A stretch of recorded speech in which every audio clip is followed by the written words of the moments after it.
Well, good morning. Glad to have you join us here in this space, and those of you join us all over the world, different places, Canada, South Africa, Brazil, Philippines, all over the U.S. We're glad you're here, and I'm especially, one of you is really going to be glad you're here. If your name happens to be Vanessa, and I believe the last name is Mari, M-A-R-I, you really want to see me before you leave today, because I have your debit card. And it's a platinum one. Hey, I love that song as a lead into last week and this whole series, especially today. And I appreciate what Joanne prayed about making us uncomfortable, because sometimes we need to know that this is not about necessarily making us uncomfortable to make us uncomfortable. Sometimes we need to know just how far off we've gotten off track. And today is about recognizing maybe how far you, maybe how far I, maybe how far we have gotten off track. But here's the piece I want you to keep in mind that as we go through today, and it's simply this: that you are not too far gone. That you're not too far gone. No matter how far you've kind of strayed off, that you are not too far gone. That there is hope for you. That if you're a child of God, and that's what this reality is about. So here's the question we've been thinking about through this whole series, and simply this: is there a space? Is there a space between your current pace and your limit? And what does that space look like? Is it tight and small? Is it broad? What does it really look like? And here's a quote that we thought about last week. Barbara Brown Taylor, a great author, an Episcopal pastor, and that's a real deep. I love this. She says, "We have made an idol of exhaustion." And you think about it. You know, if you work in a busy, crazy place, you know, and especially if you're one of the bosses or the managers, you love people who come in early and stay late, right? Who will do the job to get the job done, who won't just say, hey, it's time for me to go, but will stick there through it. I mean, there's something about that going to the level, and there's something that feels good about us when we feel like we're just crazy busy, and we complain about it, but even in the complaining, if we're honest, we have a little bit of pride with it, don't we? Because I'm really busy. And if I'm really busy, that tells something about me, right? I must be pretty important. Because I wouldn't be busy if I wasn't important, right? And if I'm really busy, well, I'm really important. And I think she captures it so great. That we really have made an idol. Something we look at, something we bow down to. Something for some of us in this space, you live your lives trying to honor that idol. Because we live in an area of this world that is just busy, busy, busy. Some of you drive. How many of you commute? We'll look at it again. How many of you commute more than an hour to work? Raise your hand. And everybody said, oh, yeah, that's the right response. I'm glad. It wasn't like, I'm glad that wasn't that. We're keeping in line with Joanne prayed, right? Oh, I mean, that's terrible. Hour and a half? Anybody, hour and a half? Whoa, 2 hours? An hour and a half looks like the limit, and that ought to be a collective. Yeah, because that's a lot because that means you're spending 3 hours a day just getting to your job, right? And that's a lot, but it's part of the whole culture, right? You get stuck in the traffic, you get, the expectations and all this stuff, and we battle with this whole thing, and it's part of this American belief we have. That if we don't, it won't, right? If we don't do this, nothing's going to happen. It's really up to us. And we sometimes push back to this idea of giving too much space, relaxing too much, because some of us say, no, this is my time. And this is my time to hustle. This is my time to work. This is my time to push, because it's going to pay off later. And there are times that all of us have to push. There's always times that we have to put in more than we really should be doing. But the challenge becomes when that pushing becomes not just a moment, but when it becomes just what normal looks like. But we buy into this belief that if we don't, it won't. And here's the thing I want you to write down. We all have, say the word with me. All right, turn to the person next to you and say, you have limits. Turn to that person the other way and say, you have limits. And then tell yourself, I have limits.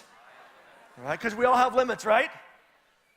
As much as some of us push back and think, oh, no, no, no, I'm still pushing towards my limits, but there's something, we all believe that we ought to be operating at our limits. I mean, you've all heard on these, these sports stars who say, I gave 120% out there today. That's the dumbest thing you can say. Because you can't give more than 100%. Now, maybe this means the rest of the time you're operating at 70%, right? I mean, if we're honest, but you can't give 120%. You can only give 100%. But some of us is like, I'm trying to give 100%. But what if 100% isn't always what God not only expects from us, but wants for us?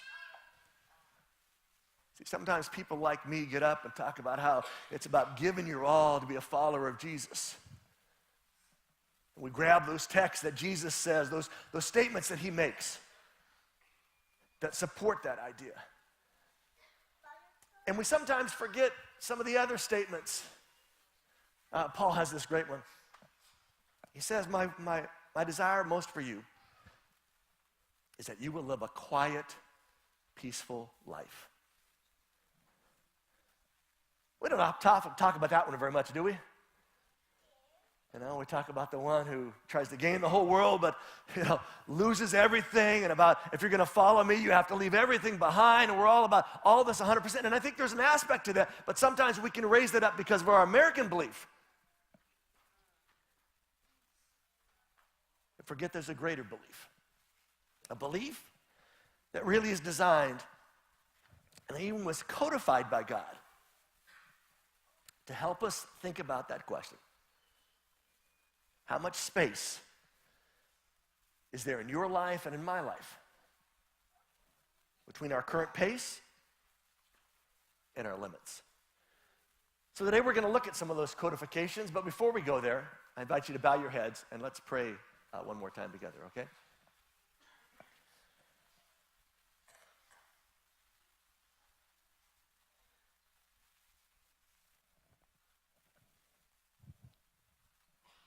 Father, for some of us, just this gift of a moment of silence is so unusual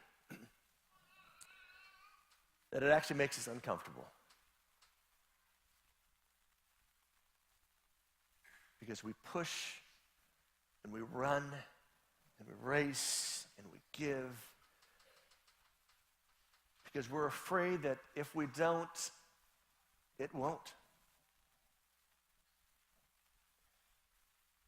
But I'm thankful for the much bigger perspective that tells us that you already have, because we can't and we don't have to. But this idea that you would come down, become one of us, that you would live, that you would die, not of your own volition, but die because of just the whole system and this need, but also for this deep need of all of us. To pay a price for our mistakes, our failings, our sins. That is too great of a price for us to pay. But it's more than just about sin. It's also about what you want for our lives. Jesus, you said that you wanted us to have abundant life. And we sometimes think abundance is about filling space up. But what if it's about enjoying what we have? And making sure we don't lose what we have. And so today I ask that you would enter this space. And as my sister Joanne prayed earlier, that you would make us as uncomfortable as you need us to be. In order that we can find the comfort in you and in a much healthier space today. In your name, amen. As I was telling you, God codified these things. In fact, there's a section of your Bible that's called the law, and it's this group of different, what we call books, but they're not really books, they're just sections, but it's the sections called the law that God actually, as his people, as he brings the children of Israel out of Egypt, they've come out of 400 years of slavery. Everybody's been a slave. Everybody they've ever known has been a slave. They're not really sure how to make this system work, that God begins to give them rules and laws. We have the Big Ten, the Ten Commandments, but there's a whole bunch of other things that in a lot of ways are just simply applications of those. Because if you've been around laws, you know that you make a law, and then you have to make a sub-law to make sure that law gets fixed, right? You know, you tell people you're not supposed to speed, but then you have to figure out what speeding is on or 95, and what it is on 29, and what it is on a side road. And so here's some of this codification. Leviticus is the book of laws, and here in chapter 19 is one of them. It says, when you harvest your crops on your land, do not harvest all the ways to the corners of your fields.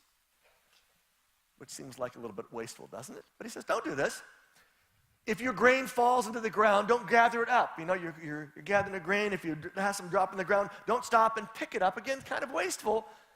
Don't pick up all the grapes in your vineyards, and don't pick up all the grapes that fall to the ground.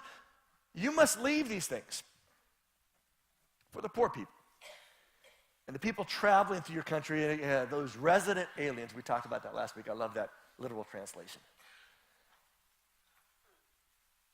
Don't go to the edges. If you drop some, don't get worried about picking up all the little pieces. Don't worry about collecting everything. Don't worry about wringing the last little bit out of your crops. Leave it for some other people. I am the Lord your God. Leviticus 19. And here's the takeaway of this and a bunch of subsequent laws that round out this or repeat this, and it's simply this.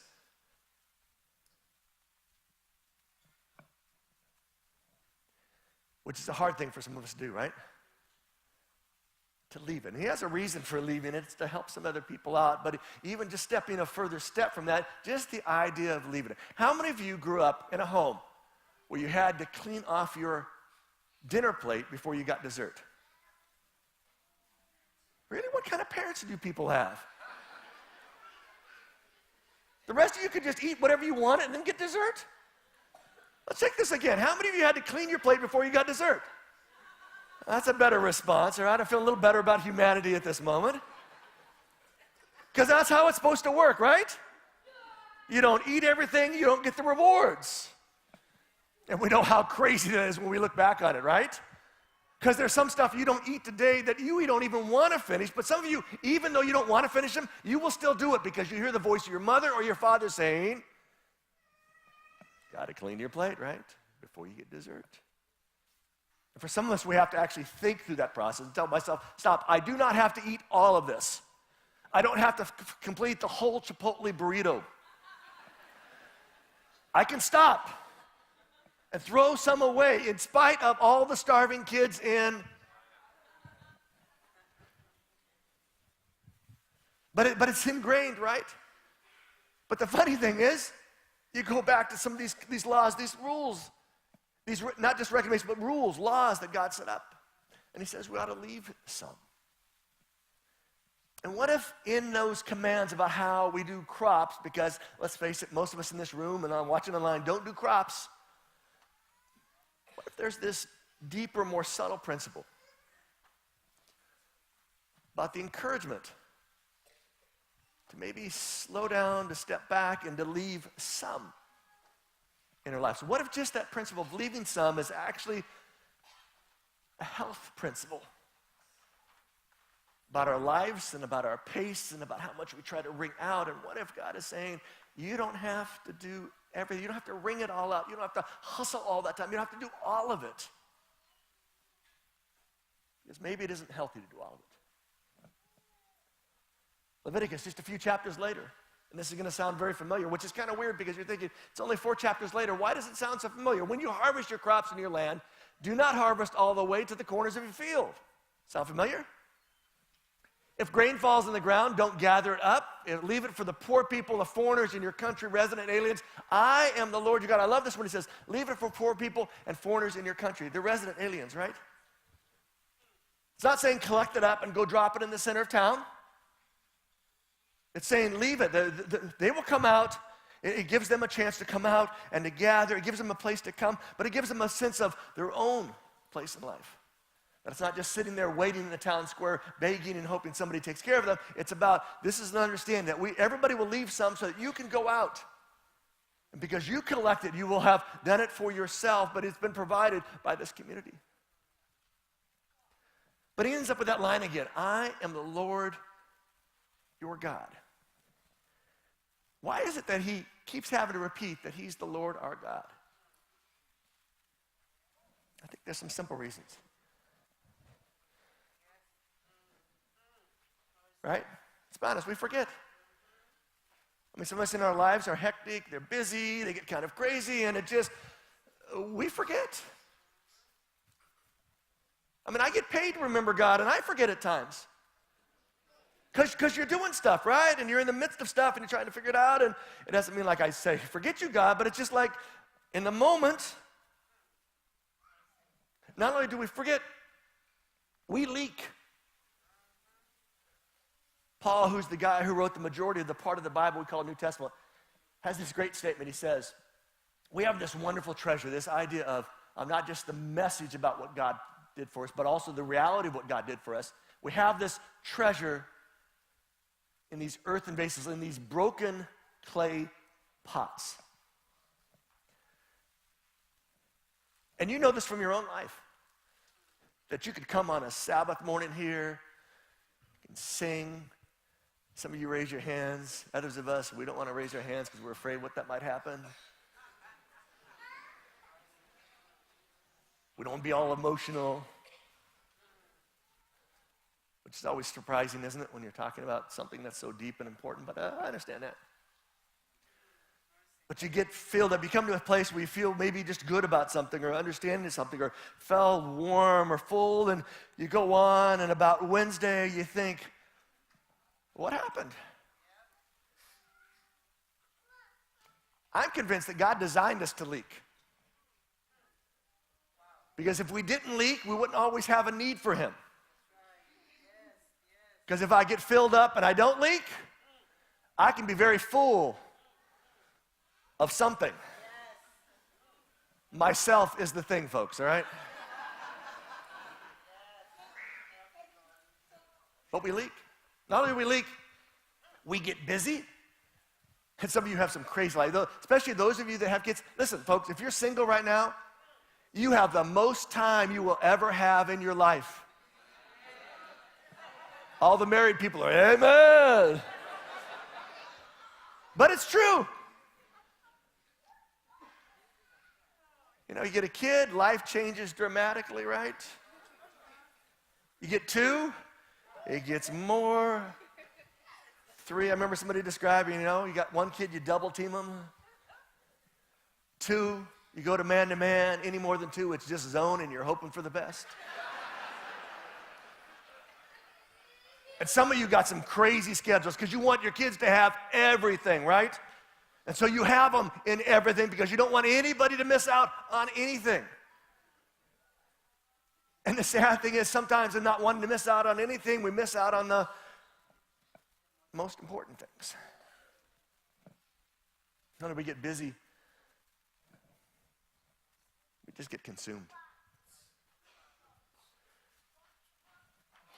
That consuming takes its toll on us. We get eat up.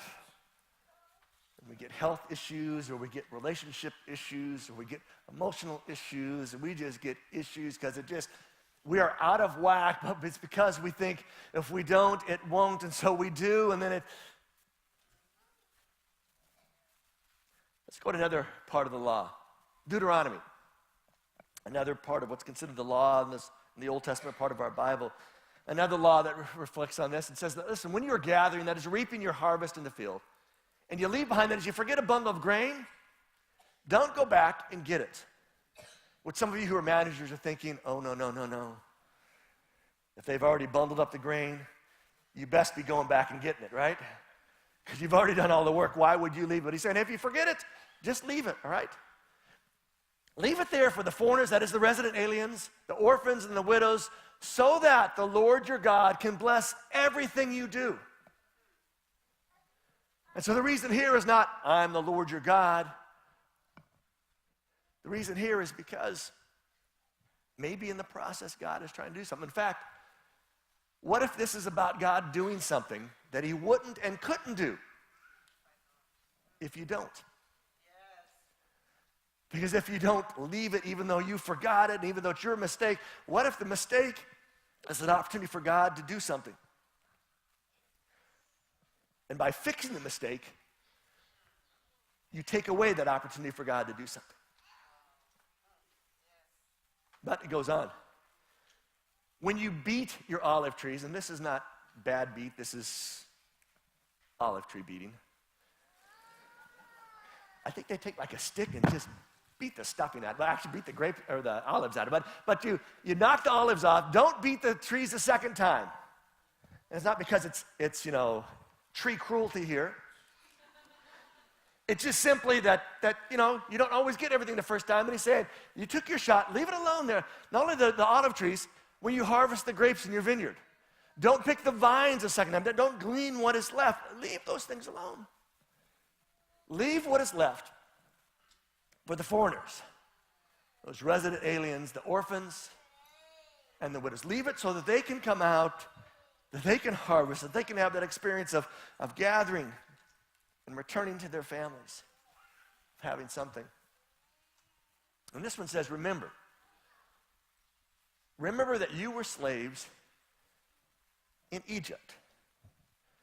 Which for us, we think, well, we're not slaves in Egypt, so this really has nothing to do with us. But if we were Jewish, every year when it comes Passover time, and it's a great institution. If you never had a chance, I'd encourage you, maybe during Passover, go to one of the local Jewish synagogues. They're more than happy to have somebody go. Try to have an experience with that, because there's this idea that we miss out so much as Christians.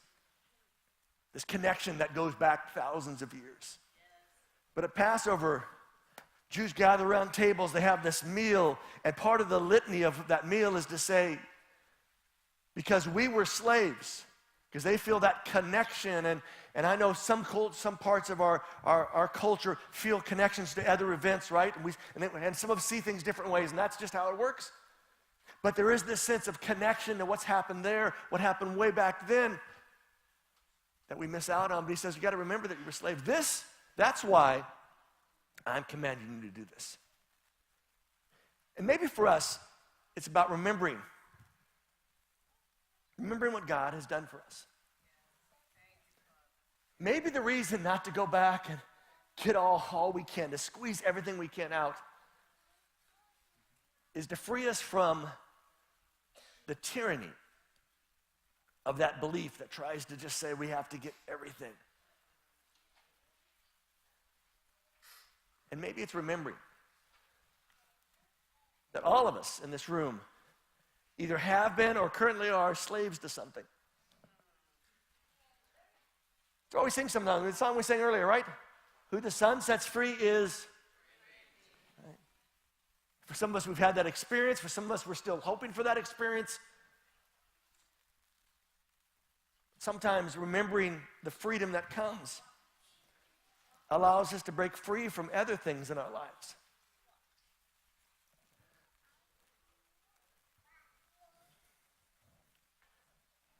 But there's something that happens to us. We hear this stuff and we say, well, Mike, I don't got any olive trees. I don't have any vineyards. I don't have any grain to grow out and harvest. That has no application to me. And even if it did, you don't know my life.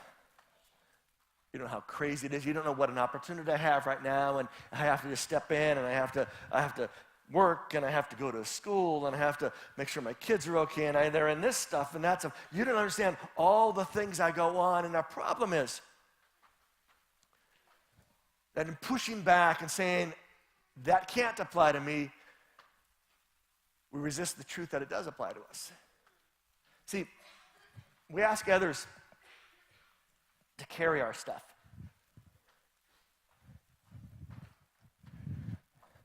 I'm going to ask John to help me out here. John, you going to help me out? Yeah. John's good. Everybody say, hey, John. So I asked John to carry some stuff here, right? Hope it's not too heavy for you, John. You can sit down, John. I don't want you to get worn out from holding that, all right? But ask John to carry something, right? Because right now it's busy crazy. So I say to my daughter, sweetheart, it is just busy crazy right now. Your mom and I are just busy, or maybe it's just me, right? I'm the only one. I'm the single parent. I'm saying, hey, I need you to kind of pick up the space. I need you to help me out. I need you to cook the meals. I need you to help cleaning stuff. And it's just going to be for a little while. Just right in this crazy time, I need you to step up. And then we give them another straw, right? Say, carry this, hold this on.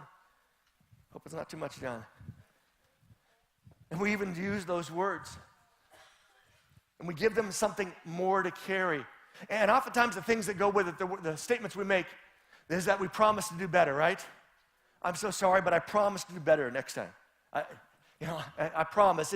It's going to get better. It's just right now, it is just crazy. It's hectic. We have to do all this stuff. We have to come together as a family, but I promise that we're going to do this better. Or another thing that happens is that we're regularly absent from important events. We're just not always there, but we have our good reasons. Mommy's really busy right now. Dad can't miss this meeting. This is really, really important, and that importance becomes communicated, and it's another part of adding another thing for them to carry. Or we say things like, where we keep talking about the future when we'll make it up to them. We're going to go to Disney World this summer. So just kind of hang on. We're going to go there. Of course, you can't afford to go to Disney World, so you go take a loan, because that's a smart thing to do. But because you're so gripped with sort of the guilt and you keep having people carry stuff, you just add more stuff to the plate, and we just get sort of stretched out and worn out and pulled out. And here's the reality. There are enough regrets in life that are unavoidable.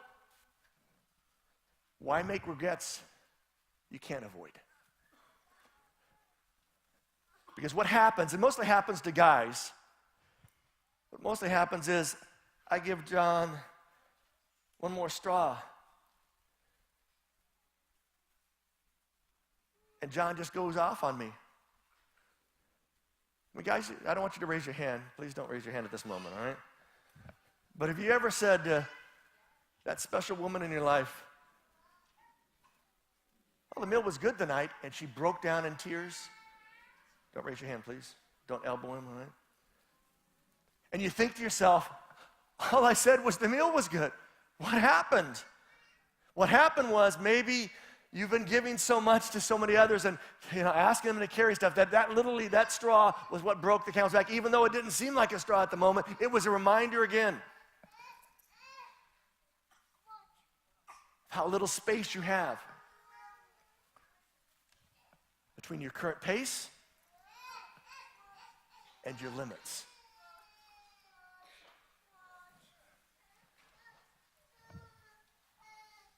Statement I shared with you last week. I don't know where it came from. But be here now.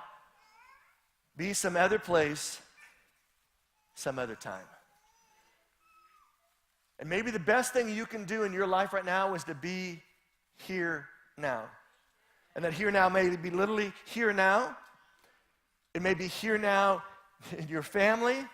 It may be here now with your elderly parents or your sick parents. It may be here now with your kid who is just going through some crazy stuff and they made some really poor choices and life's falling apart.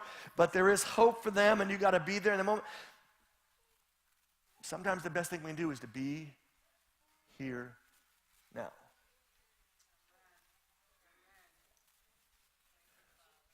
Sometimes it's important for us to not just promise we're going to take things back,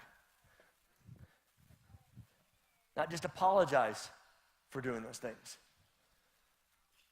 Sometimes it takes for us to have the courage to step back from the corners of our fields, to step back from the trees of our life, to step back from the things that are producing so much and not get all the production we can out of those things. Sometimes it's okay to leave a little. To leave a little there so that we have more here. Because I think that's what God wants for us. I think it's one of the reasons that Jesus came to this planet. It wasn't just to go through some motions so that we can be forgiven of sin. That's great and that's good. I think there was a much deeper piece. And that was to make our lives better. And sometimes to make our lives better, we have to make some choices to allow that better to happen. So, here's some things to think about as we wrap it up today. In your desire to get the most out of life, or this is just a statement. In your desire to get the most out of life, don't lose control of your life. Which is kind of crazy, because it seems like that's the thing we're after, but in the process of trying to be after that, we can lose all the other pieces. So take control. And you take control by making some decisions. I wish it was easier than that. I wish sometimes I just had a magic wand that I could tap some of you just whack some of you. But just to make it easier, make it so that it's an instantaneous thing. But you know from experience that normally the best things that happen in life on those kind of levels oftentimes are the hardest things to do because you have to make some choices. You're just like me. We keep cramming more stuff in, and we hardly ever take some things out. Just look in your garage. Look in your closet. Look at that thing that you used to call the spare room. Now you just call it the room we do not go in.